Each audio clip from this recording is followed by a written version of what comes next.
Good evening. You are watching the news from the Sultanate of Oman television. First, the headlines. The 10th edition of Fat Qurba initiative is launched. And the Kremlin says Russia is extending the Black Sea grain deal for 60 days.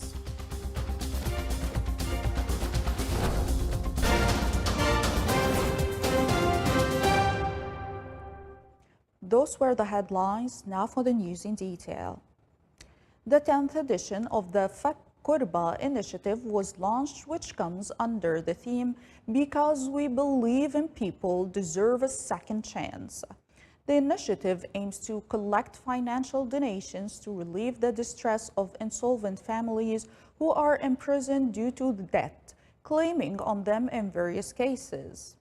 His Excellency Sayyid Mohammed bin Sultan Al Busaidi, Vice President of the Supreme Council for Judiciary, stated that the 10th edition of the Fat Qurba initiative is adopted by Oman Lawyers Association and is supported by the Supreme Council for Judiciary, and he called on all members of the community to kindly contribute in providing financial support for the initiative.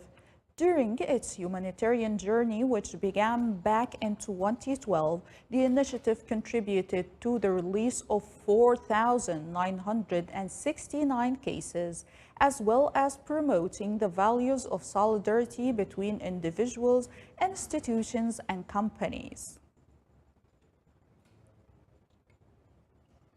The Cultural Club hosted His Royal Highness Prince Al Hassan bin Talal, chairman of the Arab Thought Forum, who gave a lecture at Sultan Qaboos University entitled "The Arab Reality in Light of International Developments and Tensions and Their Repercussions on the Region, a Future Vision." The lecture coincides with the 40 years anniversary of the establishment of the Cultural Club. The lecture was held under the auspices of His Excellency Dr. Abdullah bin Nasser Al-Harrasi, Minister of Information. During the event, a number of discussion sessions were held related to intellectual and cultural matters.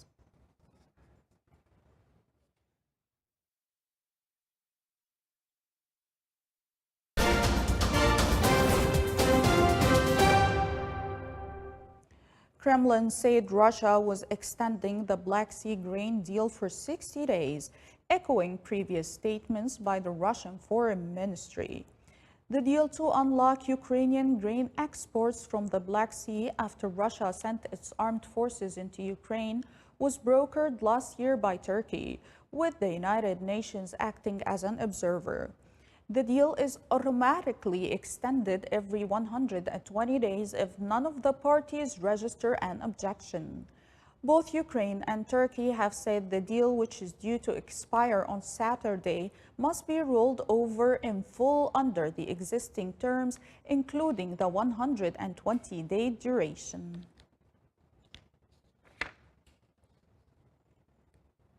Chinese President Xi Jinping will visit Russia next week. Xi and Putin would discuss the conflict in Ukraine as well as military technical cooperation. The Kremlin said earlier that important bilateral documents would be signed without elaborating. Beijing and Moscow struck a no-limits partnership shortly before the invasion, and US and European leaders have said they are concerned Beijing may send arms to Russia. China denied such plan, criticizing Western weapon supplies to Ukraine, which will soon extend to fighter jets after Poland and Slovakia this week approved deliveries. North Korea's state-run television released footage today showing the launch of a largest Hwasong-17 intercontinental ballistic missile yet, fired during a drill to demonstrate a tough response posture to ongoing U.S.-South Korea military drills. In the footage and photographs aired, North Korean leader Kim Jong-un was seen watching the launch with his daughter, sister, and high-ranking officials. It also showed visuals supposedly shot from a camera mounted on the missile in space. North Korea fired the ICBM into the sea between Korean Peninsula and Japan yesterday, hours before South Korea's president flew to Tokyo for a summit that discussed ways to counter the nuclear-armed North. South Korean and American forces began 11 days of joint drills on Monday, held on a scale not seen since 2017 to counter the North's growing threats.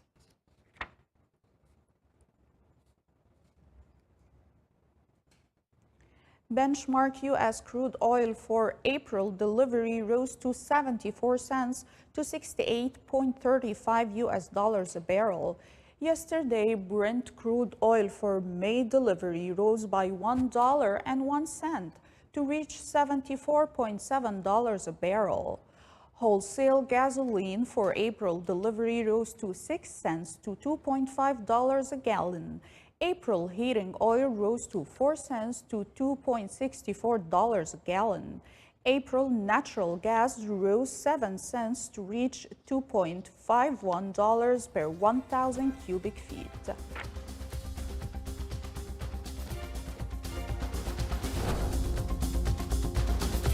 Still to come on News Bulletin. A Swiss artist creates a 10,000 square meters painting in the middle of the Sultanate of Oman desert.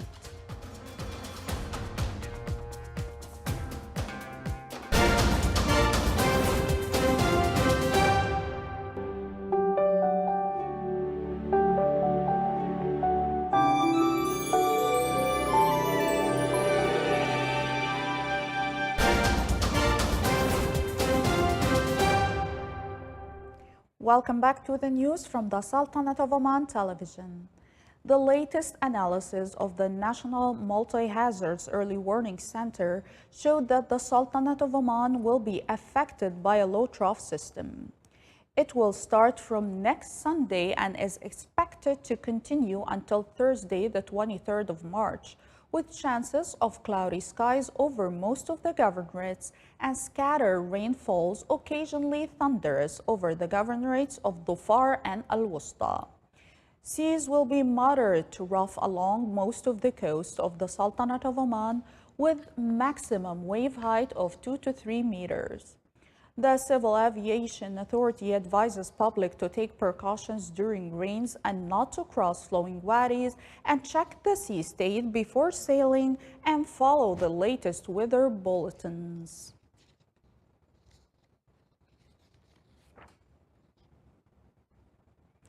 Dar al-Ata Association held a ceremony to mark the graduation of the third batch of graduates from the Health Assistance Program. The event was presided over by Her Excellency Leila bint Ahmed al-Najjar, Minister of Social Development. We have more details in the following report. Within the scheme of providing vocational opportunities and qualifying the youth, Dar al-Ata Association celebrated the graduation of 95 health assistants forming the third batch of its Tamkeen program. In Dar al-Ata, we are very happy to celebrate the graduation of the third batch, where more than 90 graduates graduated today, majoring in healthcare assistant and dental assistant. The graduates completed a 6-month theoretical and practical training in medical orderly and dental health fields. We actually trained them in 2 professions. One is a health assistant, medical orderly, and second one is a dental health assistant. The duration of the programs are 6 months. Now, 6 months are divided into 3 sections. One is in the theoretical, which is the classrooms, and the second portion of the training is in the practical training, which we are having a small clinic there in our institute. And the third portion of that one is on-job training, which we are sending them on the hospitals and the clinics, the health institutes, to get their on-job training. I overjoyed today to celebrate our graduation. I really have thanks to my teachers and my fellow students. I learned a lot of things, and inshallah we're gonna help people in a community. We are celebrate our graduation. First, we just have to thank God for being here today, Alhamdulillah, and just to thank our teachers as to achieve our goals, to help the community as medical assistant. The program reflects the true essence of empowerment of the Dar Al Ata Association and its endeavors to boost families' livelihood. These ambitious graduates will play a pivotal role in providing quality care to patients across health institutions. Saleh Bakhalfan Rahbi, Sultanate of Oman Television, Muscat. Sohar University celebrated the opening of the DCR Technology Research and Development Center under the auspices of Her Excellency Dr. Rahma bint Ibrahim Al-Mahrouqiya, Minister of Higher Education, Research and Innovation. More details in the following report. The DCR Technology Research and Development Center is the first of its kind in the Sultanate of Oman, and it will represent an additional expansion by joining the laboratories of Grace Company at Sohar University in cooperation with OQ Company. This particular DCR pilot plant brings a whole new level of technology and innovation capabilities to the university, to Grace and to OQ. We're excited to start it up and leverage its capabilities in a win-win partnership across all three of our companies. We think, that the connection here between industry and academia and private companies is very, very important. And this investment, significant investment for us, we're happy to do that, and we believe it helps connect us to the Oman 2040 vision.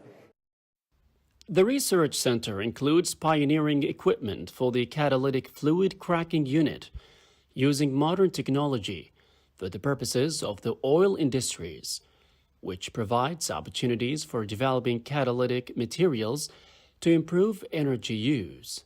This center will help to simulate operating conditions for refineries as well as analyze feedstocks to enable OQ and other regional refiners to derive maximum value from existing and new materials. We celebrated the inauguration of the DCR Research and Development Lab, Grace Sohar University OQ Lab. This is an extension of the previous three labs. This is a partnership, as I said, between Sohar University, Grace, and OQ. In addition, it will open doors also to have programs related to this lab, and also previously we used only to have samples. This one will be dealing with more research related issues before taking the samples that will benefit not only OQ, but it's also for the GCC and the MENA region. The project, which costs more than 3.5 million Omani riyals and is in line with the vision of Oman 2040, opens horizons for innovation, research, and training for male and female students, in addition to saving time, effort, and money for existing industrial companies. The first Al Jabal Al Akhdar Schools Forum was held in the Wilaya of Al Jabal Al Akhdar in Al Dakhiliya Governorate. The 2 days forum included several training workshops and art exhibitions that aim to create exposure to the talents and skills of students, encourage them for further excellence and hard work, engage the community, and promote tourism in the Wilaya.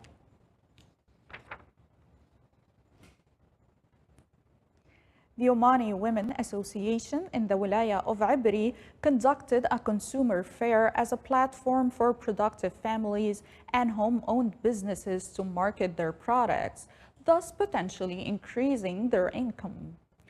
The fair witnessed the participation of over 20 productive families who participated from different kinds of products, including food, handicrafts, pottery, artworks, and more.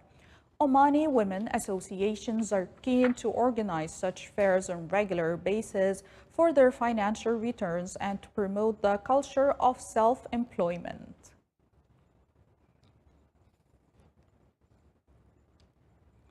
A Swiss artist created a painting extending over a distance of 10,000 square meters in the middle of the Sultanate of Oman desert of a child lighting a solar-powered lamp next to Ebri Solar Station 2. Through this huge painting entitled Towards Good Ideas, which blends with the nature of the site, the artist aimed to translate the concept of sustainability in an innovative approach by depicting a child using solar panels to light the lamp. The artist is known for making massive paintings all over the world, and his art centers on the ideas that help raise awareness on important issues.